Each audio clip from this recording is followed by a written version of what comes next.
అండి అందరికీ నమస్తే అండి। ఏపీ రాష్ట్ర వ్యాప్తంగా ఉన్నటువంటి ప్రజలందరికీ కూడా ముఖ్యమైన అప్డేట్ అయితే వచ్చేసిందండి।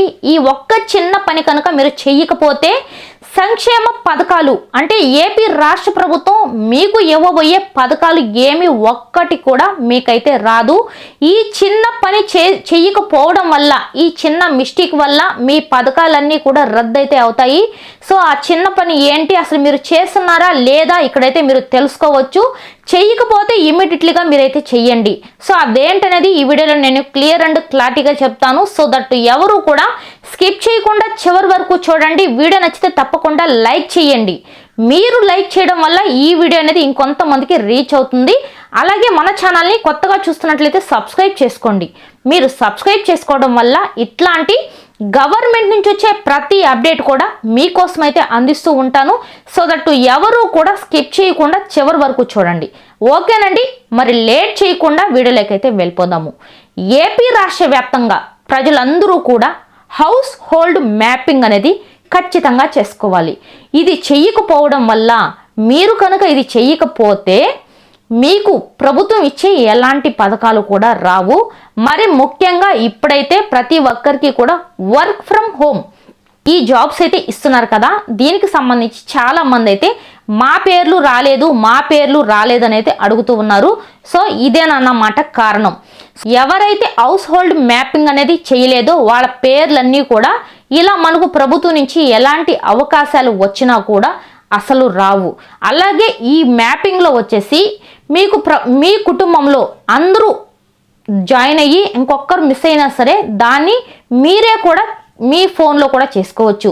మీ ఫోన్లో మీరు చేయడం కూడా మీకు రాకపోతే డైరెక్టర్గా సచివాలయానికి అయితే వెళ్ళండి। సచివాలయానికి వెళ్ళి ఒకసారి మా హౌస్ హోల్డ్ మ్యాపింగ్ని ఒకసారి చెక్ చేయండి, అందరం కూడా ఉన్నామా లేదా మొత్తానికైతే చూసుకోండి। ఒకవేళ అసలు మీకు మీ ఫ్యామిలీకి అసలు ఈ మ్యాపింగ్ అనేది జరగకపోతే వాళ్ళు మళ్ళీ కూడా మీకైతే చేస్తారు।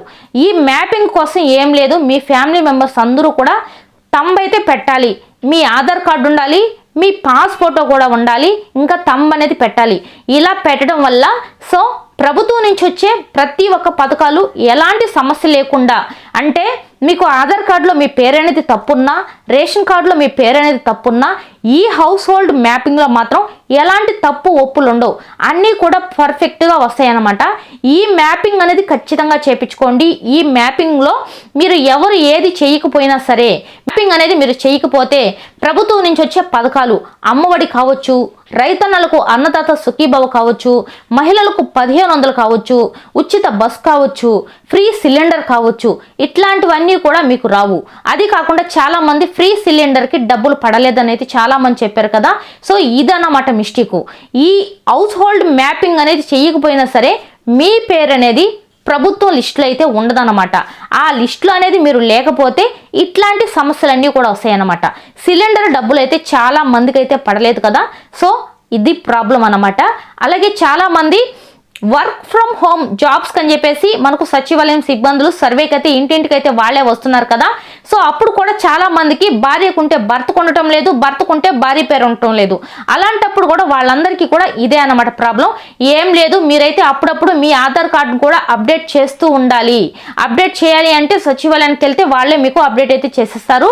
అప్పుడప్పుడు ఆధార్ కార్డు అప్డేట్ అయితే చేస్తూ ఉండాలి। అలాగే దీంతో పాటుగా హౌస్ హోల్డ్ మ్యాపింగ్ అనేది చేస్తున్నారా లేదా ఒకసారి అయితే మీరు మీ సచివాలయానికి అయితే వెళ్ళి ఒకసారి చెక్ చేయండి।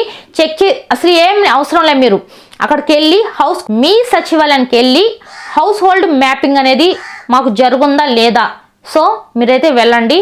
వాళ్ళు మీకు వెళ్ళిన తర్వాత ఒకసారి చెక్ చేస్తారు, మీ ఆధార్ కార్డు తీసుకొని చెక్ చేస్తారు, మీకు అంతా కూడా జరుగుంది, మీ ఫ్యామిలీ మెంబర్స్ అందరూ కూడా ఉన్నారు, నో ప్రాబ్లం అంటే ఏమీ లేదండి। ఒకవేళ ఎవరు ఎంటర్ కాకపోయినా మీరు ఎంటర్ చేయొచ్చు। ఒకవేళ అసలే మీకు చేయలేదు అంటే మళ్ళీ కూడా కొత్తగా మీరు ఈ హౌస్ హోల్డ్ మ్యాపింగ్ అనేది చేసుకోవచ్చు। సో ఇదన్నమాట, ఇది మాత్రం ఖచ్చితంగా కంపల్సరిగా ప్రతి ఒక్కరు కూడా చేసుకోండి। ఈ విషయాలు తెలియక చాలా మంది అయితే ఇలాంటివన్నీ కూడా చేసుకోక పథకాలన్నీ కూడా మిస్ అయిపోతారు। అప్పుడు మీరు తర్వాత అయితే బాధపడాల్సి వస్తుంది అన్నమాట। మీకు మీ ఆధార్ కార్డులో రేషన్ కార్డులో ఎలాంటి మిస్టేక్ ఉన్నా సరే దీంట్లో మాత్రం కరెక్ట్గా వస్తుంది। అలాంటప్పుడు మీకు పథకాలు వచ్చే సమస్య కూడా ఎలాంటి ప్రాబ్లం ఉండదు। సో నేను చెప్పింది మీకు అర్థమైంది కదా, ఇదన్నమాట। వీడియో నచ్చితే తప్పకుండా లైక్ చేయండి। ఇంకా ఈ వీడియో పట్ల మీకు ఎలాంటి డౌట్స్ ఉన్నా సరే కామెంట్ చేసేయండి, ఓకేనండి, నెక్స్ట్ వీడియోతో మళ్ళీ కలుద్దాం. Thank you for watching.